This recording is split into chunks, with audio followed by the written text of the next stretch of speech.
Sur ces petites îles, chaque naissance nécessite le sacrifice d'un vieil homme pour maintenir l'équilibre démographique. Les ressources de l'île ne suffisent que pour 513 personnes. Lorsque le grand-père voit son petit-fils naître en toute sécurité, il choisit de sauter du bord de la falaise, pensant que cela apportera la paix à l'île. Cependant, après son saut, le médecin découvre que la femme enceinte attend des jumeaux, ce qui signifie qu'une autre vie doit être perdue. Le chef de l'île convoque les habitants pour une réunion afin de discuter de la situation. Certains proposent d'être indulgents, estimant qu'un bébé supplémentaire n'aura pas un grand impact sur l'île. Mais le chef insiste, disant que le monde extérieur a été envahi par un virus, et enfreindre les règles pourrait avoir des conséquences incontrôlables. Le chef décide alors de mettre en place un système de points, les bonnes actions rapportent des points, les mauvaises actions en font perdre. À la fin, la personne avec le moins de points sera exécutée. Un garçon, en voyant ses points tomber au 3e rang le plus bas, se rend compte qu'il pourrait être sélectionné pour être jeté à la mer et se noyer. Un garçon aux cheveux jaunes lui dit de ne pas s'inquiéter, car sa mère est la chef de l'île et qu'elle trouvera sûrement un moyen de l'aider à accumuler des points.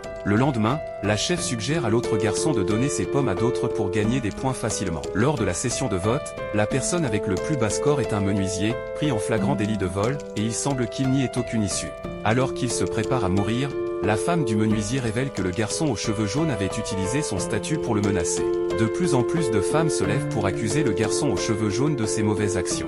Il paniqué, se tourne vers sa mère pour de l'aide, mais devant la colère de tout le village, elle reste silencieuse. Finalement, le garçon aux cheveux jaunes est condamné à mort, et plus de 400 personnes demandent son exécution. La chef, ne pouvant supporter l'idée de voir son fils mourir sur l'île, décide de l'exiler dans une ville lointaine. La nuit, elle lui donne discrètement un collier en or pour l'aider à survivre à l'extérieur.